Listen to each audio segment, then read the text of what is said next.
Good evening and thank you for joining us tonight. At least 200 people have been confirmed dead following the devastation of Hurricane Helene. The deadliest storm to hit the U.S. in nearly 20 years struck Florida a week ago.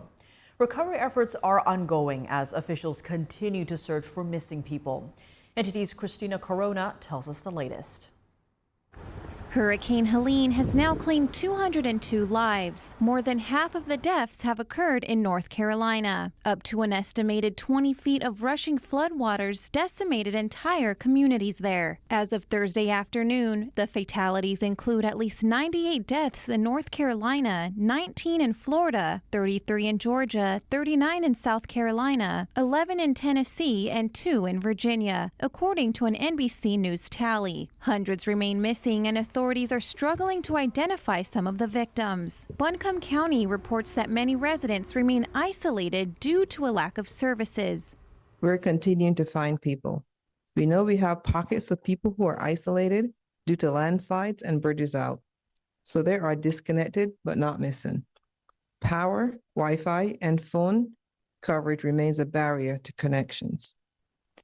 Only once our search and rescue ends will we truly know a number of unaccounted for.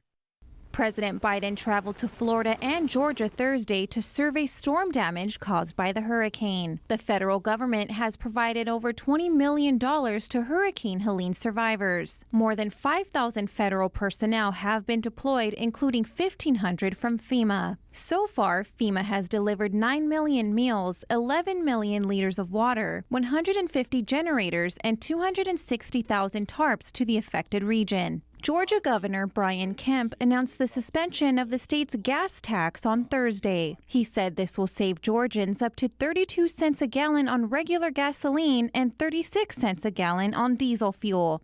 A lot of people in rural communities that we talked to yesterday are spending a lot on fuel right now, responding to the storm, running generators to get their wells going, to power their homes, to power nursing home facilities and other things. And so we feel like this will economically help people a little bit.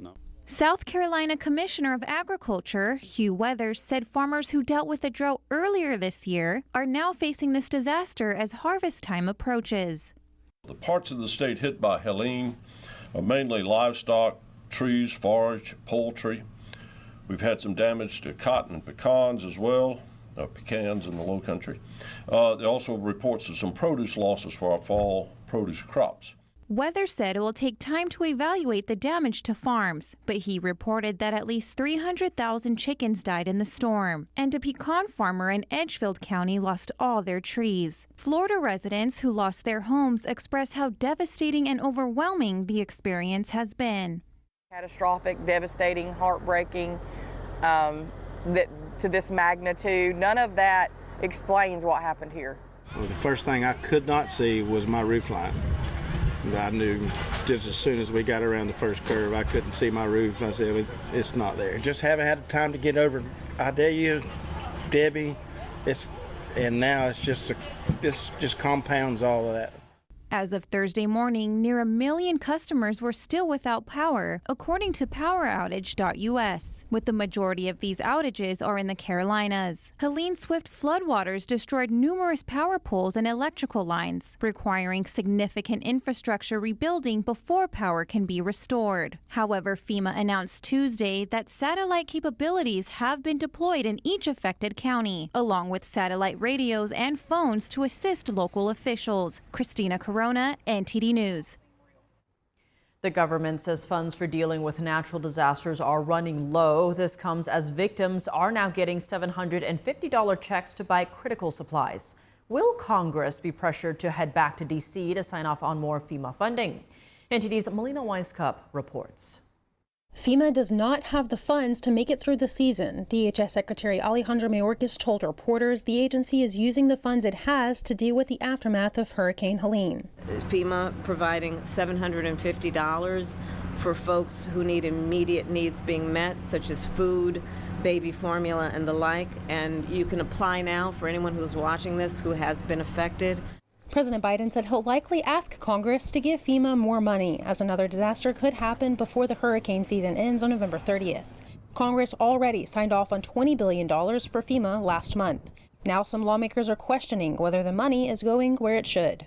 Certainly we need to keep FEMA fully funded. I would also point out that according to an investigation out of the House, Mayorkas has spent $2.7 billion in terms of its housing and assistance to illegal immigrants. And I got to tell you, my own constituents in Florida, the people of Asheville, are really scratching their head that they're hearing from the DHS secretary they're out of money to help them, but they still have money to help people who have come to this country illegally. House Speaker Mike Johnson has not said whether he would call lawmakers back to sign off on more funds, but he emphasized the need for oversight. Congress has previously provided FEMA with the funds it needs to respond, so we will make sure that those resources are appropriately allocated. But the pressure is building for congressional leaders to sign off on an emergency package. Senator Rick Scott, who usually cracks down on what some call wasteful government spending, today called on Senate Leader Chuck Schumer to immediately call a vote on a clean Hurricane Helene supplemental aid package. And earlier this week, a bipartisan group of California lawmakers told House Speaker Johnson that more funding is necessary. Reporting from Washington, D.C., Melina Weiskup, NTD News. The massive port strike is now on day 3, and there is still no sign of progress. How is the standstill adding to the devastation brought by Hurricane Helene? NTD's Washington correspondent Jack Bradley has more from the White House. A day after touring the devastation Hurricane Helene has brought to the Carolinas, President Biden was seen walking past homes completely destroyed by the hurricane in both Florida and Georgia. The White House is promising to pay for debris removal and emergency protection for 6 months in North Carolina and 3 months in Georgia. The governor of Georgia, grateful for the emergency declaration in some counties, said more needs to be done. Or thank the president for adding the additional counties to the disaster declaration. I did tell him that I felt certain he would hear on the road that there's still a lot of other counties out there that are expressing frustration that they haven't been added to that list yet. The president made a point of putting politics aside, praising both Democrat and Republican officials in those states for their efforts. There's no Democrats or Republicans out here. It's what we do to make sure we restore the economy. Only Americans are here. Our job is to help as many people as we can, as many as we can. And also, by the way, when you do that, I hope we begin to break down this rabid partisanship that exists. I mean that sincerely. There's no rationale for it. It's unclear whether the massive port strike will delay recovery efforts, but it may lead to a cost increase on essential supplies. There's still no sign that the Biden administration will get involved in the strike. Biden said that he won't invoke the Taft-Hartley Act, forcing workers back to work and bring parties to the negotiating table. The strike has shut down 36 ports. Dock workers want an 80% pay increase over 6 years, and they also want a commitment to stop automated projects that could replace their jobs. But many consumers are worried that this could lead to a shortage of goods, as we're seeing panic buying of food, water, and toilet paper. If the White House intervenes, union leaders will be unhappy, and most of them are throwing their support behind Vice President Kamala Harris in the election. If the White House doesn't intervene, the economy could get worse and sway voters who could connect this all to the Biden-Harris administration. And with the election just over 30 days out now, there's certainly more pressure on the Biden administration to get something done here. Reporting from the White House, Jack Bradley, NTD News. A federal judge in Georgia dismissed a Republican-led lawsuit on Wednesday seeking to block President Biden's latest attempt at student loan cancellation.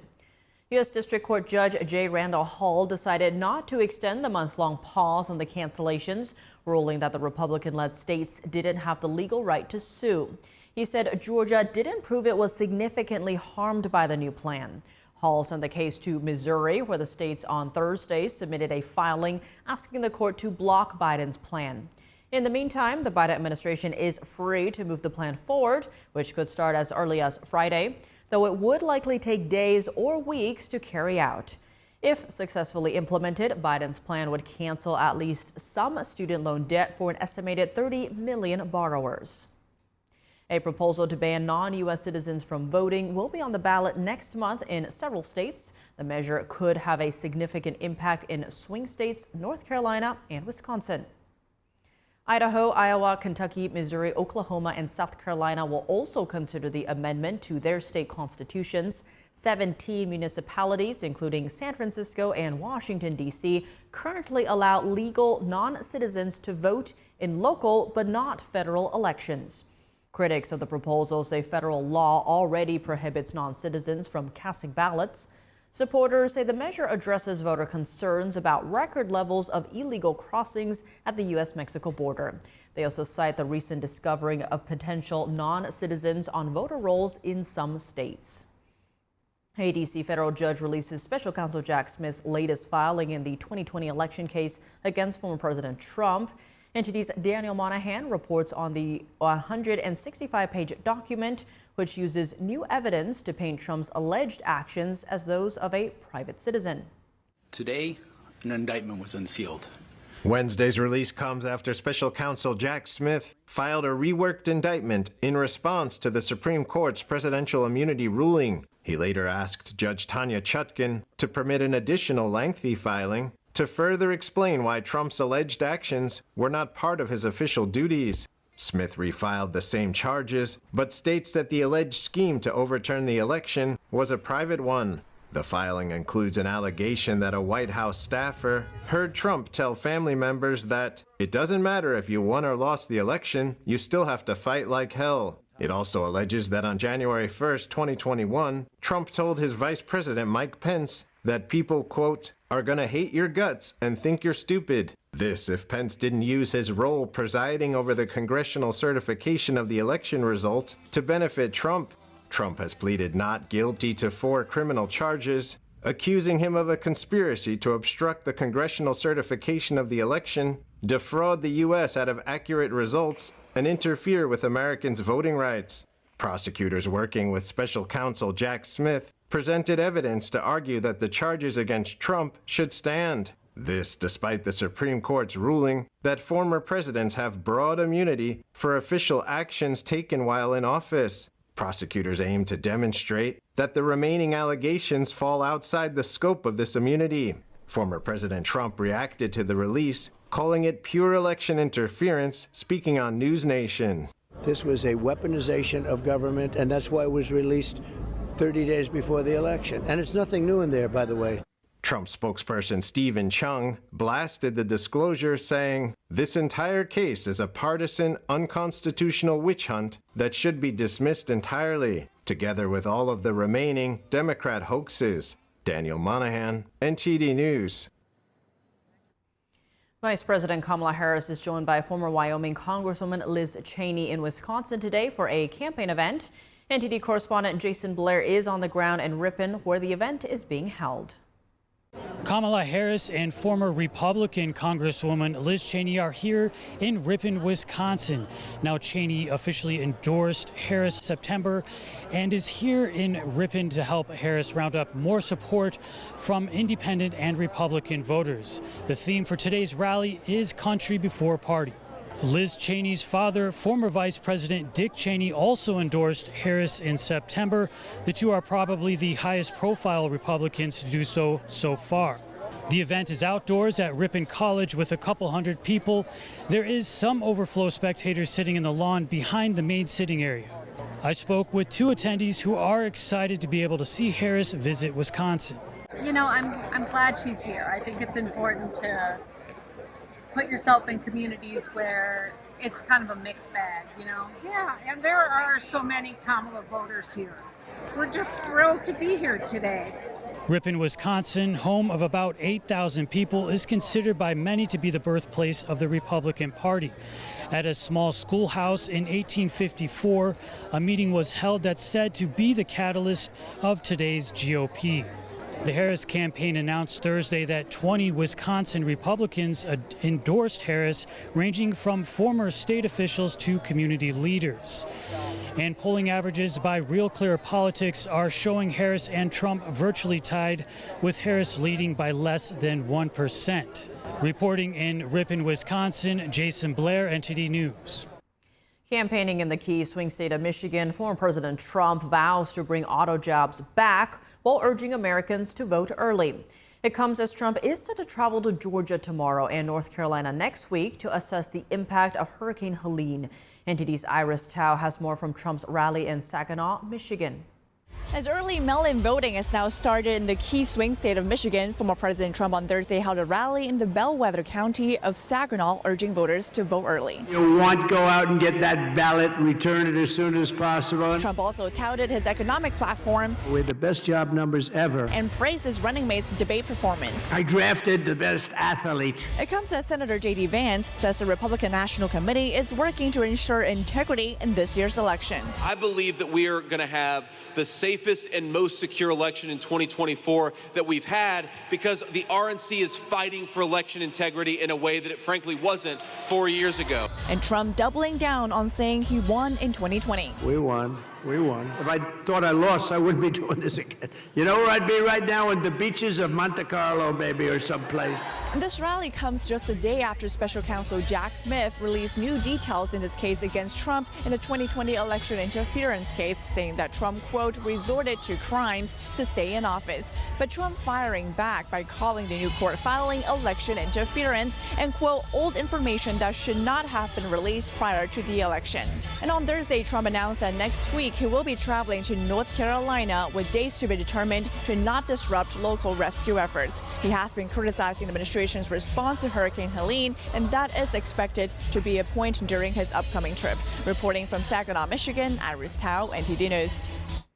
Tomorrow, former President Trump will travel to Georgia to get a briefing on the damage caused by Hurricane Helene. He's set to talk to reporters at 3:45 p.m. and will be joined by Georgia Governor Brian Kemp. An update on the second assassination attempt of former President Trump. Federal prosecutors asked a Florida judge yesterday for an indefinite delay in the trial of suspect Ryan Ruth.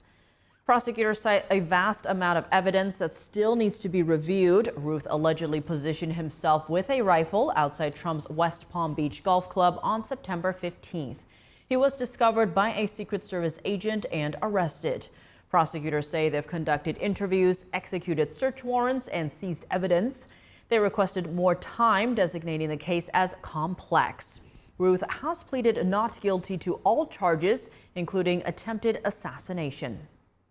Israeli forces have announced that another hostage has been rescued in the Gaza Strip. This comes as Israel unleashes more airstrikes on Beirut, and residents continue to evacuate Lebanon. NTD's Jason Perry has the details. In a video released on Thursday, a 21-year-old Yazidi woman was seen hugging her family after she was held hostage in the Gaza Strip for more than 10 years. She was just 11 years old at the time when ISIS terrorists trafficked her to a Hamas terrorist in the Gaza Strip. And she was recently rescued in a secret operation involving the United States and Israel. And soon after, she reunited with her family in Iraq. And in another development, Israeli forces say they killed the head of the Hamas government in the Gaza Strip in an airstrike. His name is Rouhi Mustafa, and he was hiding in an underground compound with other senior Hamas members who were also killed in the strike. Mustafa was said to be the right-hand man of Hamas leader Yahya Sinwar. That airstrike actually happened 3 months ago, but Hamas did not report his death as they normally do. Meanwhile, Israeli troops are continuing to fight Hamas terrorists in close quarters combat in the Gaza Strip, conducting targeted raids and finding and destroying tunnels. And in Lebanon, people have been fleeing the country as Israel battles Hezbollah terrorists across Israel's northern border. A Greek military aircraft evacuated people from Beirut on Thursday. There was bombing and we could hear it. It was loud, it was scary. And seeing civilians suffer regardless, it was very tough time, especially for my kids. This was not the plan of life. This was not the plan to leave home, to leave country, but where can we go? This comes as Israel reported striking 15 Hezbollah terrorist targets in Beirut on Thursday, including weapons production sites, weapons storage facilities, and command centers. The Pentagon said on Thursday that it's in talks with Israeli officials about how they'll respond to Iran's recent missile attack, but did not give further details. Jason Perry, NTD News. Welcome back. I'm Tiffany Meyer. All 435 seats in the House of Representatives are up for re-election, but just a handful of races will determine whether Republicans keep their majority or Democrats take control. Our Washington correspondent Luis Martinez walks us through some of these critical congressional races. With just over 30 days until the November 5th general elections, all eyes are on who will be the next president of the United States, former President Donald Trump or Vice President Kamala Harris. Either will need the help of lawmakers in order to push through their policy agenda. Let's look over at the balance of power as it stands in the House of Representatives. Here we have the 435 seats in the House of Representatives and the magic number. The magic number is 218. That is the number that either Republicans or Democrats must achieve to get to the majority. Now, if we look at the Democratic side, we can see that there is 171 the 171 districts that are solid Democrats. And then there's 13 of those districts that are considered likely to go to the Democratic side, to go blue. And there's 12 that are leaning blue for a total of 196. And that is the number where right now the balance of power stands for Democrats. They are short 22 seats to get to that 218 majority. Now, if we look at Republicans have 187 solid districts that will go red come November 5th. There is another 20 that are likely to go Republican and 6 leaning that way for a total of 207. Republicans are only 11 seats away from that majority. They only need to win 11 seats to retain control of the House of Representatives. Now, the important races are these ones, the toss-up races. The toss-up elections could go Republican, could go Democrat. Right now, the polls have them in the margin of error. 13 of those 32 congressional races that are considered toss-ups are right now in the hands of Republicans. The rest are in the hands of Democrats. So what we have here is that Republicans have twice as much a chance of retaining control of the House as do Democrats. Now, the concentration of these toss-up races are in 3 states. We have New York, California, and Pennsylvania. If we go to the state of New York, we see these 4 Republicans that are the toss-up races in the state of New York, the Empire State. We start with Congressman Desposito. Congressman Desposito is right now facing possible ethic violations. He's also in a congressional district. If we look here, the 4th congressional district that has a 22% Hispanic population. So whether the incumbent will retain his spot or not will most likely also depend on how Hispanics in the 4th district of New York vote. Now, if we look at Congressman Mike Lawler, Congressman Mike Lawler is in the 17th district right here, has a very large Jewish population, and we know that Republicans have been drilling Democrats on their policy towards Gaza, towards Israel. So there Lawler will be hoping to score some points with the large Jewish population to retain his spot. Congressman Williams from the 22nd district right over here. We have Congressman Williams is ranked as the congressional race that is at most risk to be lost. So of all 4 races, Williams is actually being considered by some pollsters right now as a lean Democrat district. And Molinaro in the 19th district right here, he won his election in 2022 with 4,500 votes, so it's going to be a very close call. Important for the state of New York is that all 4 seats that we see right here in the toss-up elections are seats that in 2022 Republicans flipped, and that's how they got to get control of the House. Let's go to the state of California. In the state of California, we have 5 toss-up races concentrated in that state, usually a state that the presidential electorate goes for the Democratic side with over 20 points in most election years. So we see in the map that those Republicans here in the 13th district, Duarte Garcia in the 27th, and steel in the 45th are going to be at risk.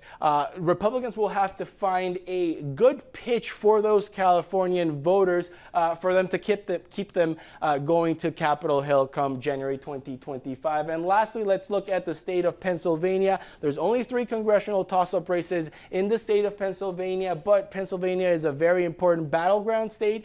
We know that for the campaign of Kamala Harris, she will most likely need Pennsylvania if she wants to get to those 270 electoral votes. And as we also know, during election years where the president is also on the ticket, there's a stronger connection down the ballot. So we do expect to see that how Pennsylvania goes. If it goes blue, these 3 races might go blue. And if Pennsylvania goes red for Republicans, all these 3 races might go red. We see that here Scott Perry from the House Freedom Caucus is trying to defend his seat. So that is how the balance of power stands in the House of Representatives. Again, really quickly, 435 seats. There's 32 toss-up elections. Republicans only have to win 11 of those 32 toss-ups to keep control, while Democrats have to win 22 of them. So we will see in November 5th who will keep control of the power of the purse.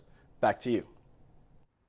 Your vote matters. In the run-up to the election, NTD Films presents a new movie that takes a tongue-in-cheek look at the election process. Our reporter Chris Bob was at the red carpet screening. I'm here in New York City at the Anthology Film Archives for the red carpet screening of Your Vote Matters by NTD Film. I spoke with the producer and several members of the cast who shed light on working on the film and also what this film means right before the election. Take a look. I was so lucky to get the role of Anna Summers, honestly, because I do have a family history in politics. My mom ran for Congress herself.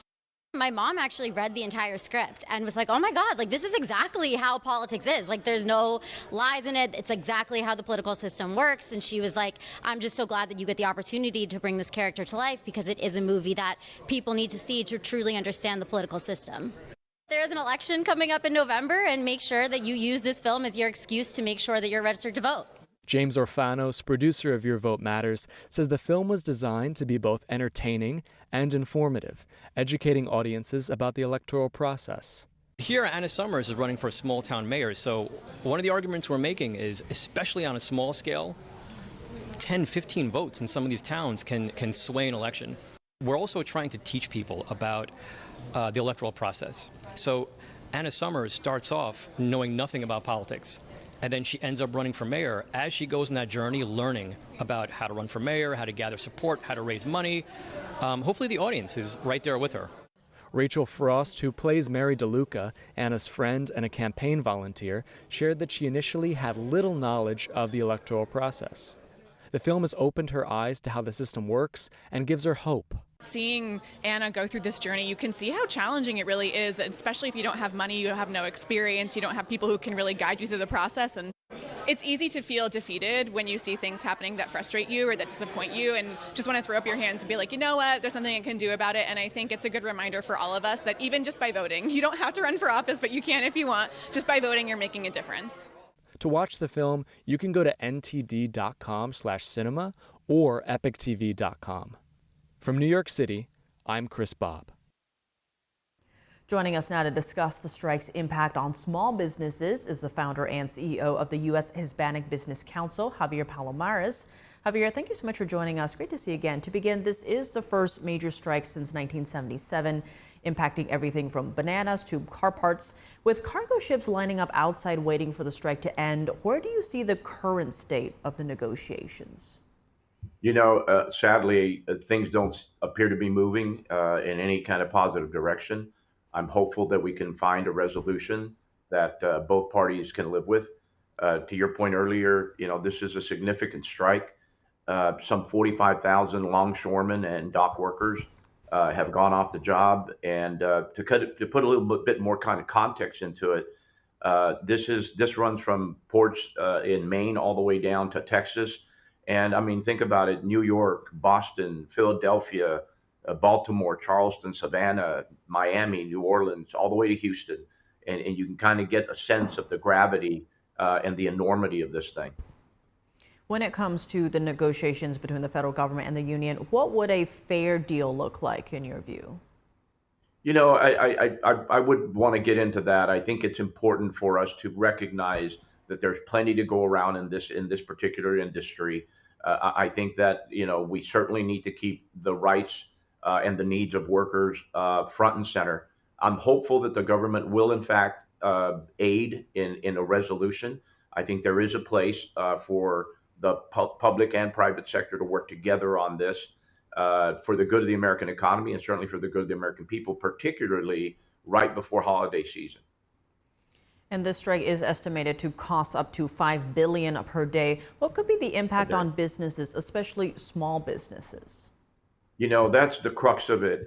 You know, larger businesses, they've already bought a lot of their inventory in anticipation of the holidays. They have the wherewithal in terms of financial resources and relationships to buy whatever inventory is available. And on the other end of this, you've got suppliers and you've got wholesalers that immediately call the biggest buyers and their biggest clients to make sure that they're pushing off their inventory to the big buyers. But in both occasions, in both situations, it's the small guy that gets left out of the equation. So we get hit first and we get hit longest with very few options for working around this thing. You know, at the end of the day, 80% of small business owners are still saying that among their top challenges, 4 top challenges they face, the supply chain disruptions that we saw from COVID are one of those issues. It's still with us. We still haven't kind of gotten it through the small business system to add this on top of it, particularly at a time like this during the holidays. First, you're going to see price increases, which unfortunately will have to pass to consumers. And then if it goes much longer, you're looking at layoffs. And then, you know, God help us, but it could get to the point to where you're seeing business closures. But it's the small business community that will get hit first and hardest. Speaking of the small business community, with this strike 3 days in, are they already feeling impacts from the strike? We think that by this weekend, we'll begin to see the impact. You know, if you look at particular segments, I'd say something, you know, food services, the agricultural sector, manufacturing, those are going to get hit very hard. If you look at those industries, there are over 4,625,000 American small businesses in those sectors, and they're going to get hit here very quickly in the next few days, if not weeks. And so, you know, here we go. We're hopeful again that, and we're praying that there will be a resolution, a speedy one that is, you know, that works for both sides of this issue. And to your earlier point about these small businesses, you know, still recovering from the pandemic and maybe not having the resources to do more. When it comes to these goods, you know, are they coming from abroad or other parts of the U.S.? They're coming from abroad. You know, you're looking at things as far flung as you've got blueberries from Chile, by way of example, medicines from Europe, bananas almost exclusively coming from abroad, canned goods, manufacturing parts, automobiles themselves, plastics, base metals. It really runs the gamut. And usually the enterprises that are moving these pieces are small businesses themselves. And many of the people that are businesses that are receiving these components, if not finished products, are also small businesses. So it's got an impact that runs up and down, you know, the food chain in the American small business community. Javier Palomares, founder and CEO of the U.S. Hispanic Business Council. Thank you so much for joining us. Good to see you. Thanks for having me. An elderly American man reportedly said to be tried behind closed doors in Russia. The 72-year-old is accused of working as a mercenary for Ukraine. NTD's international correspondent Arian Pazdar has the Russia update. 72-year-old American Stephen Hubbard is reportedly accused of working with a Ukrainian defense unit. That's according to Russian state media, which reports Hubbard signed a $1,000 per month contract with the group. He was captured by Russian forces in April of 2022 and faces a sentence of 7 to 15 years if convicted. State media now reports that he'll be tried behind closed doors. The verdict is set to be announced next Monday. Meanwhile, in Kyiv, Ukraine is closer to NATO than ever before. The new NATO Secretary General visited Ukraine for the first time. To make crystal clear to you, to the people of Ukraine, and to everyone watching, that NATO stands with Ukraine. Mark Rutte took over the role as NATO chief on Tuesday. He's a former Dutch prime minister. And fighting in Ukraine continues. Authorities say Russia launched a major drone attack overnight, striking 15 Ukrainian regions. The drones reportedly damaged power lines and substations in Kyiv, Odessa, and other regions. The attacks also caused disruption of railway services as well as power cuts for households in some areas. Ukrainian authorities say at least 3 people are dead and over a dozen injured across the country. What works in the skies of the Middle East and helps Israel's defense can work just as well in the skies of our part of Europe. President Volodymyr Zelensky says the drone attacks show that improving air defense is crucial for Ukraine. And Russia is the latest nation to evacuate its citizens from Lebanon. The rescue flights also brought items from Russia to Beirut. We delivered 33 tons of humanitarian aid to the Lebanese Republic. It included essential goods, medicine, energy supplies, and food products. Russia says about 60 diplomats and consulate employees left Lebanon with their families on Thursday. Arian Pastar, NTD News. 5 Chinese nationals were caught trespassing on a U.S. military site in Michigan last year, with charges announced this week. Officials said they lied to the FBI about their trips and tried to cover their tracks. NTD's Sam Wong has the details on the investigation. Federal prosecutors unveiled a string of charges this week against 5 Chinese nationals, all of them graduates of the University of Michigan. The indictment traces back to an incident at Camp Grayling in August 2023, when the U.S. National Guard was hosting a training exercise with the Taiwanese military. According to the FBI, the group was caught snapping pictures of military equipment, but tried to cover their tracks when approached by authorities. Court filings did not reveal the suspects' whereabouts, but charges against them are mounting, from conspiracy to lying to authorities to destroying evidence during a federal investigation. This is not an isolated incident in Michigan that involves allegations of Chinese infiltration. The Select Committee will come to order. John Molinar is the chairman of the House Select Committee on the Chinese Communist Party. In a post on X, he said, quote, "This case shows once again that CCP espionage can happen anywhere in America, and we must be vigilant." Molinar also highlighted Goshen High-Tech, a Chinese battery firm seeking to build a multi-billion-dollar manufacturing facility in his home state of Michigan. The Chinese Communist Party does not think like us. When it invests abroad, it does so in the name of control. A Daily Caller report suggests Goshen employed nearly 1,000 CCP members, including the company's CEO.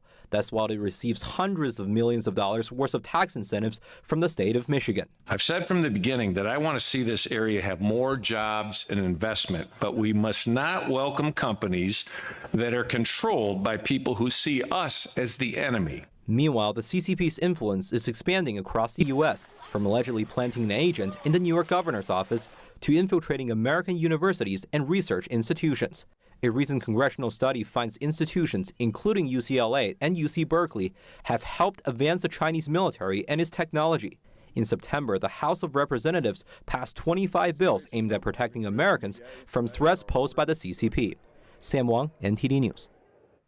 Microsoft and U.S. authorities said today a hacking group tied to Russian intelligence tried to worm its way into the systems of Western think tanks and journalists, plus former military and intelligence officials.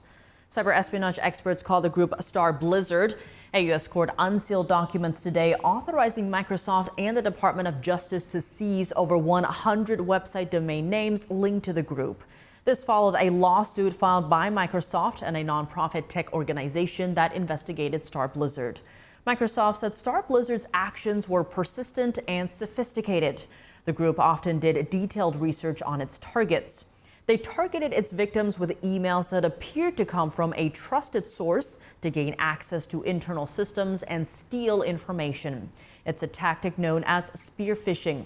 Star Blizzard also went after civic groups, U.S. companies, American military contractors, and the Department of Energy. Welcome back. I'm Tiffany Meyer. Now for your sports news, we're joined by NTD's Dave Martin. Dave, plenty going on today, but let's start in women's basketball as Caitlin Clark was named the WNBA's Rookie of the Year. Now, this was a contentious debate through the season. How much do you think Angel Reese's injury impacted the voting? Yeah, I think it was significant. Even though she missed only the final 6 games out of 40, I thought at the time this would be kind of an easy out for voters to say, okay, well, I'm going to go vote for Clark instead. And Clark got 66 out of the 67 votes, so she was quite an overwhelming choice. But even if Reese didn't get injured, I'm not sure she'd win. I mean, Clark finished 7th in scoring, 1st in assists. She set a record for most assists in a season. She was 1st in three-pointers made, 2nd in free throw percentage, also though 1st in turnovers. Now Reese did though lead the league in rebounds per game. She averaged a double-double in the season, so both had great years. Now Clark also had a huge impact overall in women's basketball. Her Indiana Fever led the league in both home and road attendance. In fact, 4 road teams actually moved the game to bigger arenas just to accommodate all the fans that seem to flock to see Caitlin Clark play. So she had quite an impact both on and off the court. Shifting gears to the NFL, the Kansas City Chiefs placed wide receiver Rashee Rice on injured reserve today with an apparent knee injury. Have they said whether this is a season-ending injury, and if so, what options do they have to replace him? You know, they still haven't said how long he'll be out. You know, head coach Andy Reid says they'll know more next week. Once the swelling goes down, they can do some more tests. It's a big loss, though, because coming into Sunday's game, Rice led the NFL in catches. He was 2nd in yards, and the Chiefs are already without Hollywood Brown, who they signed in the offseason. Brown has a shoulder injury. He has yet to even play. He might not even play this year, but he was supposed to be starting alongside Rashee Rice. So they're without their 2 starters at this point, probably for the rest of the year. The good news is the NFL's trade deadline isn't for another month, so they do have time to strike a deal. Now, yesterday we talked about Devontae Adams of the Raiders possibly getting traded. We still don't know what the Raiders are planning to do with that. It is a rumor. I doubt they trade him to their division rival Chiefs, though, unless the Chiefs paid dearly more than anybody else. But I do expect the Chiefs are going to have to strike a deal sometime soon here.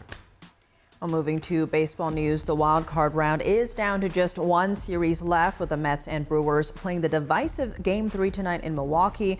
Looking at the starting pitchers, does either team have an advantage? You know, I thought when I saw the Mets were starting former All-Star Jose Quintana, I thought they would probably have an advantage after the resurgence he's kind of had this season. I mean, he was 10-10, a respectable 3.75 ERA in 31 starts. He allowed the 10th fewest hits per 9 innings in the National League this year. But Milwaukee, they're countering with Tobias Myers, a rookie who is arguably even better. I mean, despite starting the season in the minor leagues, he ended up with a 9-6 ERA, a 9-6 record, 3.0 ERA.